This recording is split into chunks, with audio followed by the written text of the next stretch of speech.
Banyak di antara kita yang gelisah itu bukan kurang dan sempit keadaannya, tapi karena rasa cukup dalam kehidupannya. Termasuk rasa untuk berterima kasih kepada kehidupan alam semesta yang Allah berikan kepada hidup kita ini. Bunda di rumah tangga, kenapa sering ada problem masalah? Satu jawabannya, karena bunda sedikit berterima kasih kepada pasangan hidup bunda. Betul apa enggak? Suami kenapa sering rungsing di rumah tangganya? Karena suami seringkali membandingkan istrinya dengan perempuan di luar sana. Padahal istrinya sudah memberikan banyak hal kepada suaminya. Maka kurang berterima kasih. Bismillahirrahmanirrahim. Assalamualaikum warahmatullahi wabarakatuh. Bunda yang dirahmati Allah, hidup ini hakikatnya adalah waktu di antara waktu sholat dan waktu disolatkan.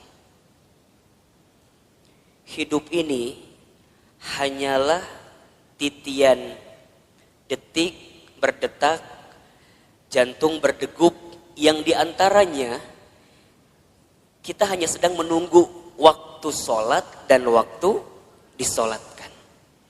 Bunda tadi sholat subuh. Setelah sholat subuh kemudian bunda menyiapkan sarapan bagi suaminya, menyiapkan perlengkapan bagi anaknya sekolah, kemudian bunda berangkat taklim. Ustadz Hilman, hakikatnya taklim ini bukan hanya sekedar taklim, tapi bunda sedang menanti satu waktu yang nanti zuhur datang, namanya adalah sholat zuhur. Nanti setelah sholat zuhur bunda beraktivitas kembali, atau barangkali ada yang tidur siang, ada yang istirahat. Hakikatnya hanya menunggu datangnya waktu sholat asar. Dari asar begitu sore sampai maghrib. Dari maghrib kemudian ke isya. Isya kemudian bunda istirahat, tidur sepanjang malam. Hakikatnya menunggu datangnya sholat subuh.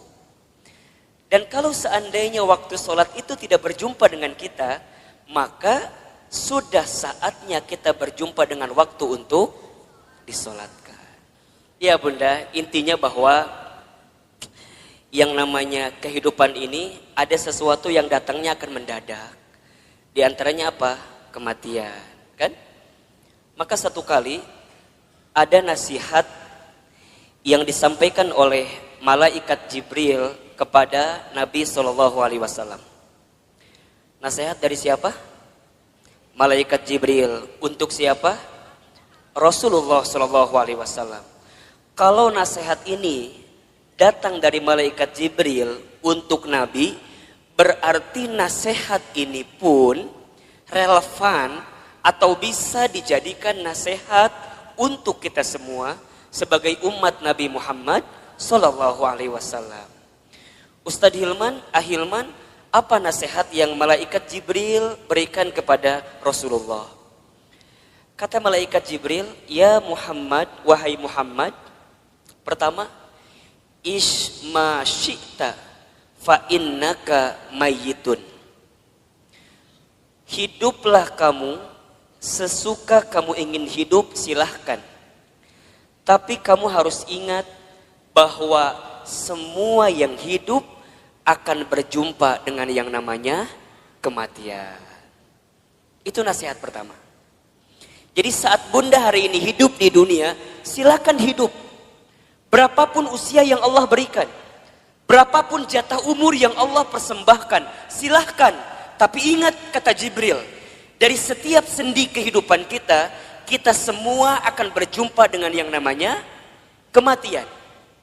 Sesungguhnya kematian itu akan datang kepada manusia, kitaban muajjala, datangnya tertentu di waktu yang tiba-tiba. Kitaban muajjala.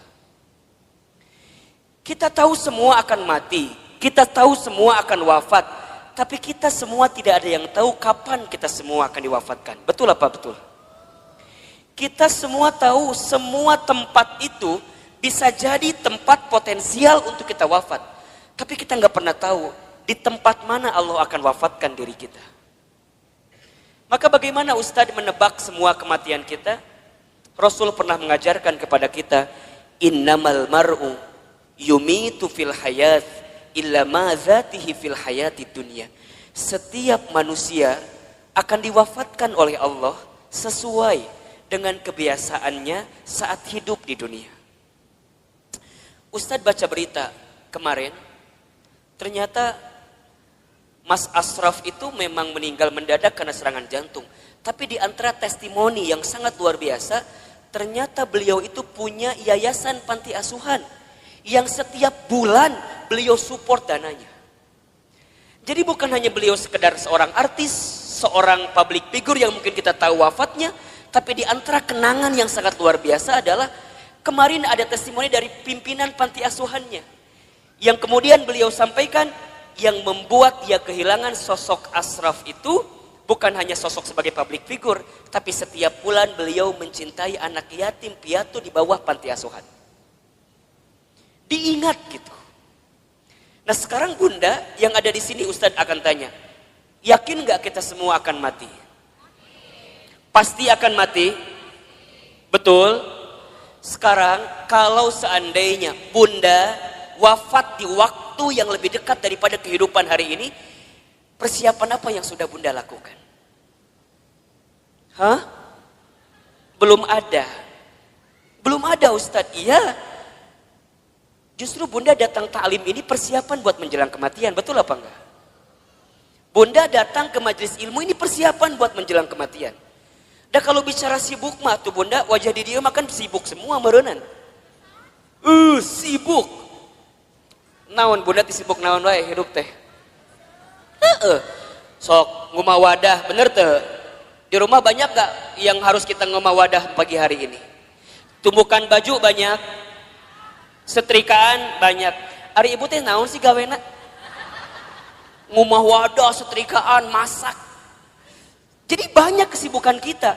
Tapi kenapa di antara Bunda masih punya waktu, masih punya kesempatan, masih kemudian menyegerakan kebaikan ini, datang ke ta'lim ini, kemudian barangkali karena hari ini Masya Allah di atas juga penuh sampai keluar-luar, desek-desekan. Kenapa Ustadz mau seperti ini? Karena satu alasannya, kita nggak pernah tahu bekal apa yang akan kita bawa menuju Allah Subhanahu Wa Taala.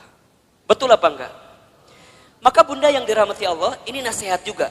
Kalau Bunda sedang down dalam melakukan kebaikan dan agar terus diistiqomahkan dalam kebaikan itu, ingat bisa jadi kebaikan yang kita tunaikan adalah kebaikan terakhir dalam kehidupan kita. Itu aja yang Bunda bayangkan. Jadi kalau Bunda diajak ngaji, ada rasa-rasa malas, langsung Bunda mikir, bisa jadi ini pengajian saya terakhir. Bunda nggak pernah pakai hijab, nggak pernah pakai jilbab. Kemudian tiba-tiba ada yang ngajak Bunda pakai jilbab. Bunda jangan mikir, engkewe nges usia 50 tahun. Emang nyampe 50 tahun? Kan kita nggak punya jawaban untuk itu. Jadi kalau ada orang yang ngajak kebaikan, langsung. Karena bisa jadi bab kebaikan yang kita lakukan hari ini adalah yang terakhir. Makanya Nabi itu kalau sholat dengan para sahabat, saat beliau ngimamin, apa kalimatnya? Setelah kalimat istau istaqimu, luruskan safnya, rapihkan safnya, lihat kalimat selanjutnya. As-sholatul muwaddi, sholatlah seakan-akan kamu sholat yang terakhir. Itu aja. Makanya kalau Bunda sekarang sedang kesel sama suami misalnya. Halo? Bunda kesel sama suami misalnya. Biar nggak kesel, bayangkan. Bisa jadi Bunda teh sama suami waktunya nggak lama lagi. Bener tuh? Jadi kalem we. Isuknya maut suami saya mah. Gitu. Bisa jadi, iya mah bisa jadi. Kan cek Ustadz bisa jadi. Jadi kalau Bunda kesel, kehul pisan, ulah kumahanya, iya masa tahun kesel ti di dia we disimpan. Ustadz, dah aku mah sama suami aku tinggal kehul. Dari kapan? Dari awal nikah juga udah kehul. Nah atuh nikah teuing Ustadz. Udah Bunda, kalau yang sudah bertahun-tahun nih kesel luar biasa, catat baik-baik. Kita itu akan benar-benar merasa kehilangan orang yang kita cintai bukan saat dia masih ada, justru saat dia sudah tidak ada. Catat status di Facebook. Kita akan merasa kehilangan seseorang dalam hidup kita bukan saat dia masih ada, tapi saat dia sudah tidak ada bersama dengan kita. Yang kedua, apa nasihatnya Ustaz? Kata Jibril, wa ahbib man syi'ta fa innaka mufarriquh. Ya Muhammad, wahai Muhammad, cintailah siapapun, apapun yang kamu cintai, tapi ingat, kamu akan berpisah dengan siapa atau apa yang kamu cintai itu. Bisa jadi kamu yang berpisah dengan dirinya, atau orang yang kamu cintai berpisah duluan dengan kamu yang mencintainya. Ada saatnya berjumpa dan pasti ada saatnya berpisah.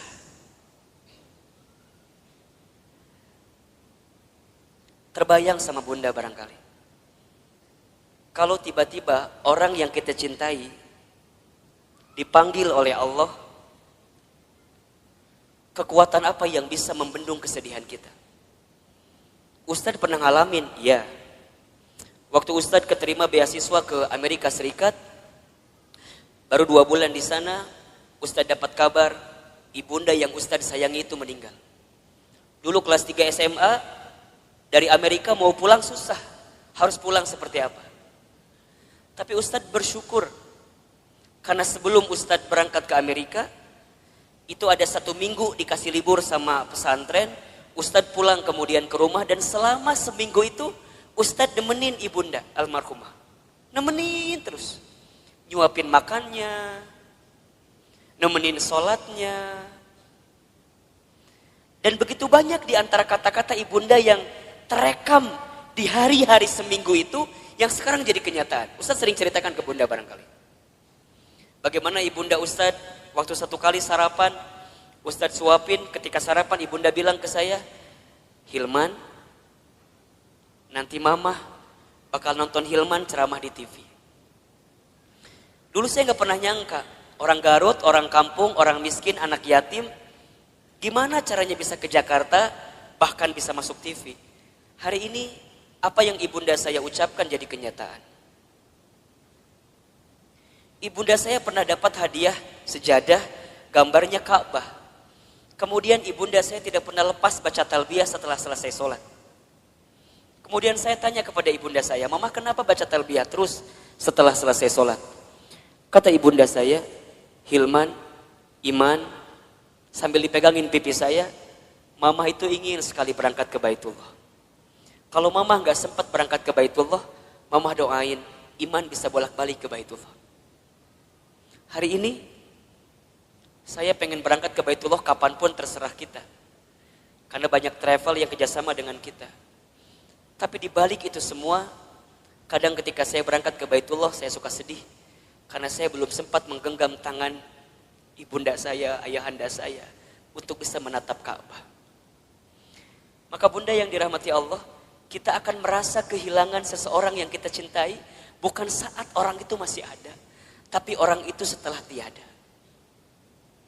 Maka mohon maaf lahir batin, kalau sekarang bunda punya keluarga, punya suami, pasangan, anak-anak gitu. Cara mencintai yang paling tulus kepada mereka, bukan saat mereka masih ada. Tapi bayangkan seandainya orang ini sudah tidak ada dengan kita. Dan Ustadz tuh paling kesal, paling sebel, kalau ada istri yang suka bilang begini, Ustadz, da aku mah nikah sama suami aku teh, meni asa gak pernah bahagia teh. Ari bunda udah berapa tahun nikah teh? 12 tahun. Selama eta kesiksa terus 12 tahun teh. Yakin dak moal mungkin 12 tahun teh meni sangsara terus, betul apa enggak? Ada enggak selama 12 tahun sisi bahagia yang suami berikan? Pasti ada, pasti. Gak mungkin gak ada. Ustadz nanya, bunda sekarang tinggal di mana? Di rumah. Sekarang Ustadz tanya, itu rumah dari siapa? Tuh kata apa Ustadz? Tiba-tiba ayawe di imah orang. Tapi kan gara-gara suami, betul apa enggak? Sedikitnya ada uang suami, gak banyak mungkin uang suami, tapi setidaknya suami yang kemudian dia bekerja, banting tulang, walaupun uangnya nggak seberapa, dia ngasih rumah buat kita. Bunda bisa tinggal di rumah itu. Betul apa enggak? Bunda masih ingat sempat jalan-jalan sama suami, sempat mungkin jalan-jalan ke Taman Safari merenan pernah. Dulu waktu awal-awal, betul apa enggak? Yang Taman Safari tiketnya masih 50.000 kene. Ayeuna geus 250.000 tiketna. Meureun baheula ke Taman Safari, ayeuna mah ke Taman Coret-Coret. Teu naon? Betul apa enggak? Jadi bunda, mohon maaf ya. Kalau ada di antara bunda yang saat ini sedang disakiti oleh suaminya, ada di antara bunda yang barangkali hari ini sedang dikhianati oleh suaminya, di antara bunda barangkali hari ini yang sedang ternoda hatinya karena suaminya, bayangkan sosok suami kita yang walaupun pernah menyakiti kita, dia pernah memberikan sesuatu yang terbaik dalam hidupnya buat kita. Jadi kalem. Dan kita akan ketemu tahapan berpisah dengan orang yang kita cintai. Maka cintai dia selagi ada. Anak bunda, cintai dia selagi ada. Suami bunda, cintai dia selagi ada. Ibu, bapak, ayah, bunda, orang tua bunda, cintai dia selama masih ada. Demi Allah, bunda akan merasakan sakit sesakit-sakitnya saat ingin berbuat baik kepada orang tua, sedangkan orang tua sudah tidak ada. Maka satu kali Ibnu Umar itu pernah bertanya kepada Rasulullah, ya Rasulullah, kalau seandainya aku menggendong ibuku keliling muterin Ka'bah, apakah aku bisa membalas semua kebaikan orang tuaku? Apakah aku bisa membalas kebaikan ibuku? Jadi aku gendong ibuku keliling Ka'bah, apakah aku bisa membalas kebaikan ibuku?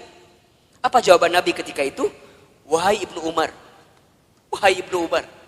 seandainya kamu menggendong bukan hanya di depan Ka'bah, tapi kamu menggendong ke seluruh dunia ibunda kamu, demi Allah, jangankan semua kebaikannya, tendanganmu saja saat engkau dikandung dalam rahimnya belum tentu membalas kebaikan kamu, ibunda kamu, dengan apa yang kamu lakukan.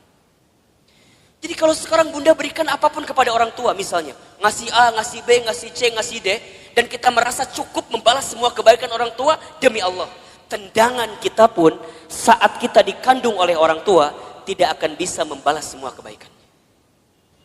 Maka cintai dia selama masih ada, karena kita akan menyesal ketika orang tua kita sudah tidak ada. Yang ketiga, apa nasihatnya? Wa'mal ma syi'ta fa innaka mazyun bi. Ya Muhammad, berbuatlah kamu sesuka kamu ingin berbuat, tapi ingat, kamu akan diminta pertanggungjawaban dengan apa yang kamu lakukan itu. Jadi bunda, silakan bunda berbuat apapun terserah bunda, tapi ingat, kita akan diminta pertanggungjawaban. Jangan hanya berpikir nikmat di dunia, tapi berpikirlah balasan apa yang akan kita dapatkan ketika kita kembali kepada Allah. Mudah-mudahan wafatnya Ashraf kemarin yang cukup mengagetkan kita, membuat kita tertegun, terenyuh dan tersentuh bahwa mati akan datang tiba-tiba. Ajal tidak bisa menunggu taubat kita, dan taubat kita pun tidak bisa memastikan ajal kita. Kalau Allah sudah inginkan wafat dalam waktu yang dekat dalam hidup kita, kita bisa apa? Kita nggak bisa mengakhirkan, kita nggak bisa menunda, semua pasti akan bertemu dengan kehidupan kita. Mudah-mudahan orang tuanya yang sudah wafat, barangkali di sini ada yang sudah wafat orang tuanya, ditempatkan di tempat terbaik Allah Subhanahu wa taala. Dan mudah-mudahan kita semua pun diistiqomahkan sampai husnul khatimah. Baik, bunda yang dirahmati Allah, Ustadz hari ini akan lanjutkan kajian yang pekan lalu kita masih bahas. Judulnya adalah cara menghadapi kegelisahan.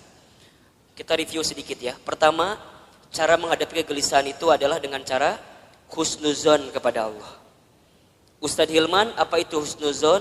Husnuzon itu artinya berpikir baik, berkata baik, berprasangka baik kepada Allah Subhanahu wa taala. Bagaimana caranya husnuzon, Ustadz?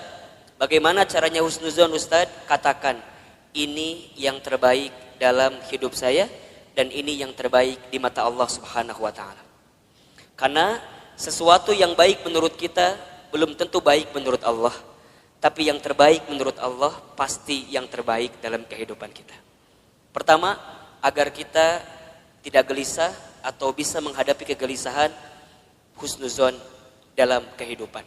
Yang kedua, caranya adalah berusahalah untuk menerima atau percaya dengan ketetapan Allah, dalam kurung takdir. Takdir itu artinya sesuatu yang Allah tetapkan. Kalau bunda diberikan masalah oleh Allah, berpikirlah bahwa memang kita yang pantas dan bisa menghadapi masalah tersebut. Soal anak SMP gak akan mungkin dikasih ke anak SD. Soal anak SMA gak akan mungkin dikasih ke anak SMP. Semua dalam hidup ini sesuai dengan takarannya, sesuai dengan ukurannya. Terima takdir dan percaya takdir Allah Subhanahu wa Ta'ala. Yang ketiga, caranya adalah berusaha bersyukur dalam keadaan apapun. Ustadz Hilman, apa itu bersyukur? Bersyukur itu artinya berterima kasih dalam keadaan apapun. Asyukru bil qalbi, syukur dengan hati. Asyukru bil lisan, syukur dengan lisan. Asyukru bil amal, syukur dengan amal perbuatan. Banyak di antara kita yang gelisah itu bukan kurang dan sempit keadaannya, tapi karena rasa cukup dalam kehidupannya. Termasuk rasa untuk berterima kasih kepada kehidupan alam semesta yang Allah berikan kepada hidup kita ini. Bunda di rumah tangga, kenapa sering ada problem masalah? Satu jawabannya, karena bunda sedikit berterima kasih kepada pasangan hidup bunda. Betul apa enggak? Suami kenapa sering rungsing di rumah tangganya? Karena suami seringkali membandingkan istrinya dengan perempuan di luar sana. Padahal istrinya sudah memberikan banyak hal kepada suaminya. Maka kurang berterima kasih. Sekarang Ustadz tanya yang ada di sini. Bunda yang ada di sini, berapa sering bunda mengucapkan terima kasih kepada suaminya? Tiap hari? Cius? Beneran? Gampang saja evaluasinya. Kalau bunda kenapa di rumah tangga itu seakan-akan sempit terus, tidak menemukan jalan keluar terus, cek. Barangkali kita jarang mengucapkan terima kasih kepada pasangan hidup kita. Terima kasih, terima kasih. Seberapa banyak yang ingin kita terima tergantung seberapa banyak yang kita kasih. Kalau bunda ingin diberikan tambahan dalam penerimaan hidup kita, maka banyaklah memberi, banyaklah mengasihi kepada orang-orang yang dekat dalam kehidupan kita. Sama suami katakan, ayah terima kasih sudah mau jadi suami saya. Karena barangkali kalau aku tidak nikah sama ayah, mungkin sampai usia sekarang aku belum nikah. Dan yang tertipu matanya cuma ayah sama aku teh. Mungkin seperti itu, mohon maaf. Suami kita juga harusnya bilang makasih sama istrinya. Karena barangkali kalau kita dulu nggak nikah sama suami yang sekarang itu, betul, mungkin kita akan nikah dengan yang lain, yang lebih prospek daripada suami orang itu jelas teh ayeuna. Tapi Allah yang memilihkan kita sampai pada tahapan seperti ini. Maka banyak-banyak berterima kasih. Sama anak, bunda sama anak jangan minta dihargai. Kakak, mama teh capek ngurus kamu. Dari kecil ngebesarin kamu. Coba hargai mama. Kata anak, berapa harganya mah? Kan gitu jawabannya. Bunda jangan balik minta penghargaan kepada anak, tapi balikin ke anak. Nah, terima kasih ya. Sudah jadi kakak yang baik, adik yang baik, anak yang baik buat mama. Berharga banget itu anak kita bunda.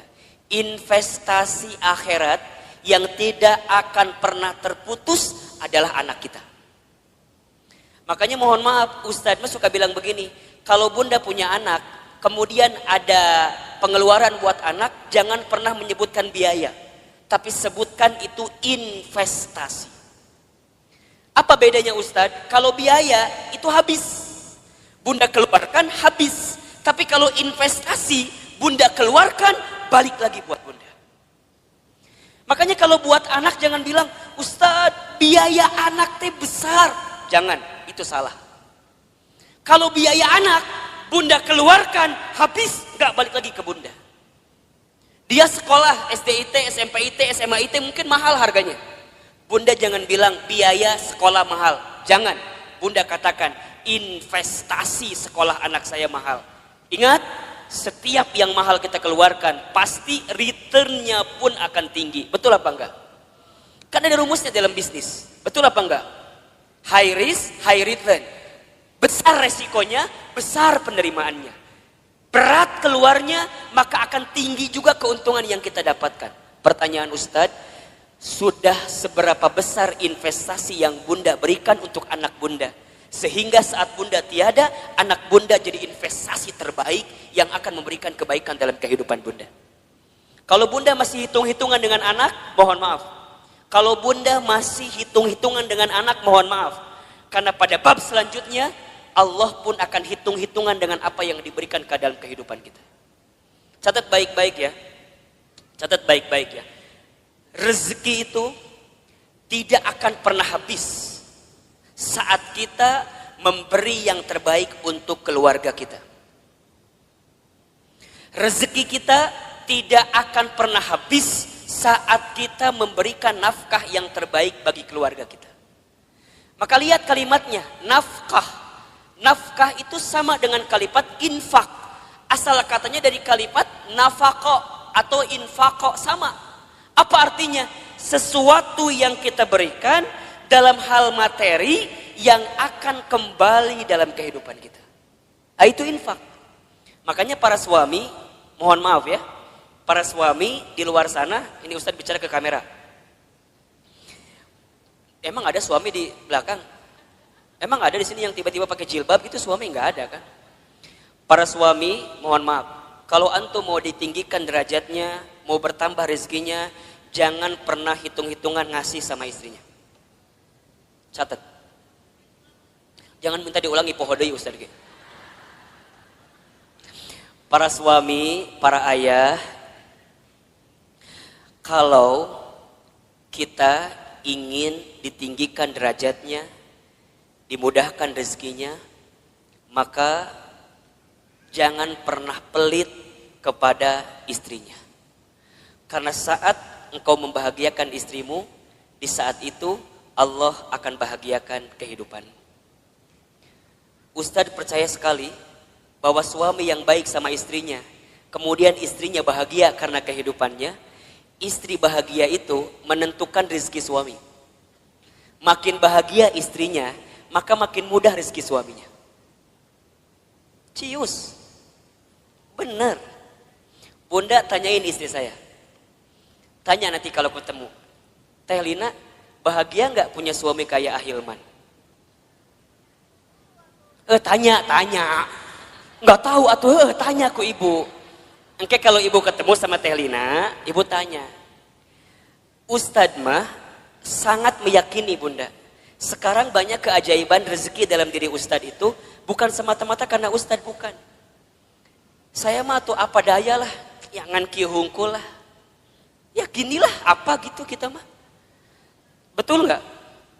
Semua kebaikan datang hinggap kepada kita karena ada magnet yang kuat. Magnetnya adalah istri kita. Kebayangkan, itu teh baru satu istrinya. Hah? Naon ieu teh? Ada yang salah Ustaz sampaikan? Emang Ustaz ngomong naon tadi teh? Iya, itu teh baru satu doa dari istrinya. Kebayang gak kalau doanya banyak? Yang banyak bukan istrinya, bukan. Doanya. Satu istri, tapi mendoakan banyak, itu bagus. Daripada istri banyak gak saling mendoakan, malah saling berantem. Itu gak bagus. Betul apa enggak? Yang lebih bagus istrinya banyak, doanya banyak. Enggak. Jangan kan? Jangan. Nah jadi Bunda Nuri wuh. Cemburu. Benar Bunda. Dan sama, Bunda juga sama. Saat jadi istri, jangan pernah meminta sesuatu di luar kemampuan suaminya. Disebutkan dalam hadis, begitu banyak perempuan yang menempati tempat di dalam api neraka. Kenapa? Karena ingat, bukan karena kurang sholatnya, bukan. Bukan karena kurang baca Quran, bukan. Bukan karena kurang zikirnya, bukan. Tapi karena mereka saat jadi istri kurang bisa menerima apa yang suaminya berikan. Halo, jelas tidak? Jadi dua nana kudu seimbang. Suami jangan pelit, istri jangan minta sesuatu di luar kemampuan suaminya. Yang terjadi kadang dua-dua nana rumah tangga teh. Suamina pelit, istrina teu mikir gitu. Ustadz, gimana kalau suami aku teh sebenarnya ada uangnya teh, tapi meni pelit pisan. Ada nggak yang kayak gitu? Nu mana istrina? Coba kita selamatkan dalam kebaikan. Insya Allah enggak kan? Ustadz, kalau begitu boleh enggak seorang istri ngambil uang dari suaminya?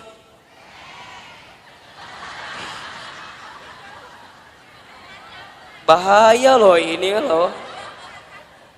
Kela Ustadz nanya nih. Ustadz tanya, Ustadz jalan ke sini lah sedikit. Biar kelihatan mau difoto katanya. Ustadz mau tanya, suaminya punya uang tapi pelit. Bunda boleh ngambil apa enggak?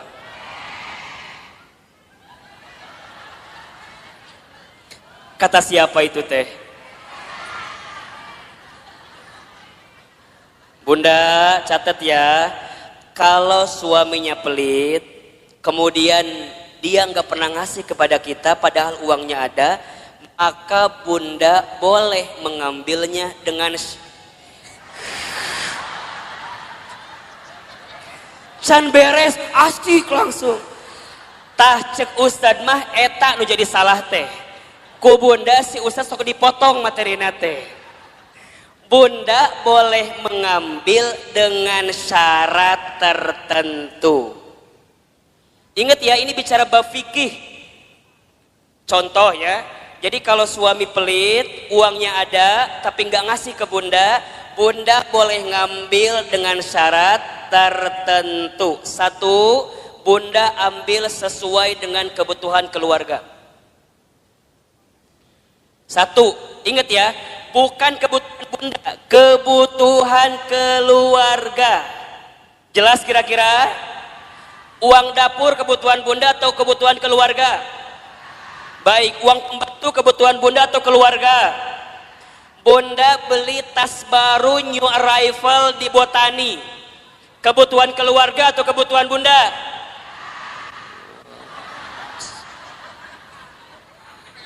Catat baik-baik. Jadi kalau bunda ngambil uang suami buat beli tas new arrival di Botani, itu bukan kebutuhan keluarga, itu kebutuhan bunda. Kalau suami nggak ngasih, jangan ngambil. Kalau bunda ngambil, hitungannya dosa mencuri. Mikir. Berapa rupiah yang sudah bunda ambil, pikir. Suami pelit, ada uangnya, bunda ambil buat beli make up. Boleh apa enggak? Boleh, asalkan suami senang dengan make up yang bunda kenakan. Lamun bunda beli make up, tok cek suami teh, reka mana gaya? Misalnya suami nggak nerima dengan apa yang diambil karena make upnya, mohon maaf, bunda harus bilang sama suami. Ini bab penting tentang keuangan bunda. Contoh topik lain Ustadz biar bunda paham. Kalau bunda punya hutang, suami harus membayarkan atau tidak? Kalau suami punya hutang, bunda kudu bayarkan atau henteu? Cukup membingungkan. Suami punya hutang, bunda kudu bayarin apa enggak? Nah, bunda punya hutang, suami kudu bayarin apa enggak? Yang ketiga tadi, agar kita enggak gelisah, apa tadi? Bersyukur. Baik, yang keempat bunda, kita selesaikan hari ini bab ini ya. Yang keempat, cara menghadapi kegelisahan adalah banyak mendengarkan kata-kata yang baik. Banyak mendengarkan nasihat yang baik. Banyak mendengarkan sesuatu yang baik. ada di surat Az-Zumar ayat 18. Coba dibuka. Surat Az-Zumar ayat 18. Surat ke-39 kalau nggak salah, ayat 18. Boleh Bun dibacain artinya, bantuin ustadznya. Az-Zumar ayat 18.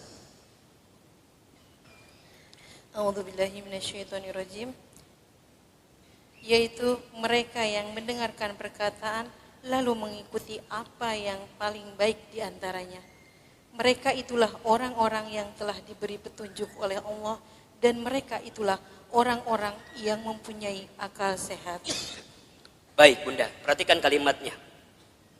Di situ diperintahkan oleh Allah kita semua untuk mendengarkan sesuatu yang baik. Karena apa yang sampai ke telinga kita, itulah yang akan menentukan perasaan dalam hati kita. Betul apa enggak? Apalagi buat perempuan, buat para muslimah. Perempuan itu lemahnya atau kelemahannya di telinga. Laki-laki lemah atau kelemahannya di mata. Laki-laki mah kalau ngelewat sesuatu yang lebih indah menurut pandangannya, maka dia akan menatap sesuai gerakan dari yang dilihat itu. Jadi kalau Bunda jalan jeung suami Bunda di botani, tiba-tiba di depan Bunda teh aya nu geulis. Set ngalewat. Suami Bunda pasti akan melihat. Set gitu. Biasanya pandangannya sesuai dengan arah kemana dia berjalan. Jadi kalau Bunda jalan sama suami, kemudian suaminya begitu lihat yang indah-indah, pada tahapan pertama biarkan saja, berarti wajar, normal. Tapi lamun keterlaluan, kemana panon eta eta gitu. Jadi kalau set sekali itu wajar, memang nalurinya begitu laki-laki. Tapi kalau perempuan itu lemahnya di telinga. Makanya hati-hati Bunda dengan kalimat-kalimat yang negatif yang datang dalam kehidupan kita. Itu yang bisa membuat kegelisahan dalam hidup kita. Contoh, Bunda teh punya teman. Pertama begini, Cida sini.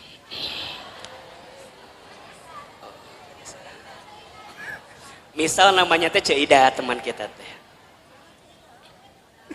Nungguin Cida pasti ya tadi teh. Misalnya Bunda teh cerita sama teman Bunda, siapa namanya? Cida. Cida dulu. Sini.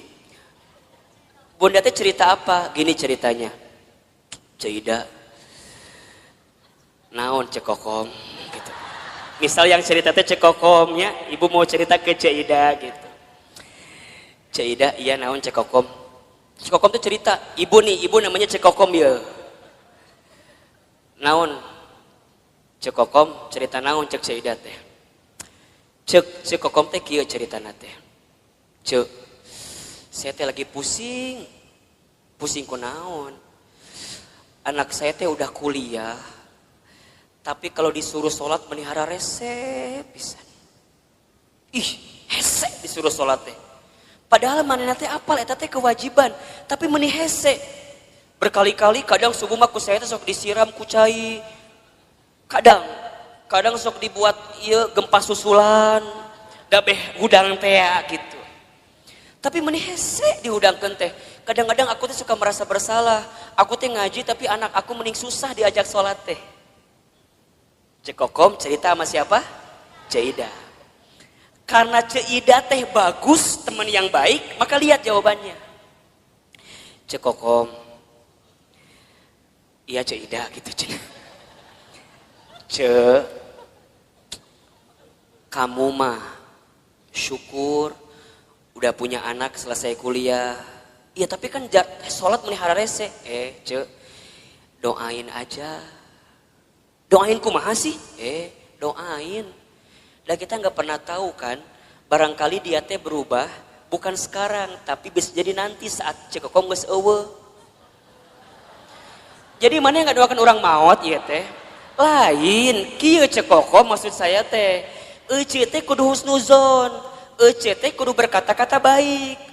Dan aku juga dulu gitu. Aku waktu SMA, ibu aku teh nyuruh aku sholat, aku teh rese. Tapi alhamdulillah pelan-pelan saat ibu aku sudah tiada, aku jadi taubat, aku jadi mikir sholatnya menjadi penting. Terus kudu nungguan orang maut heula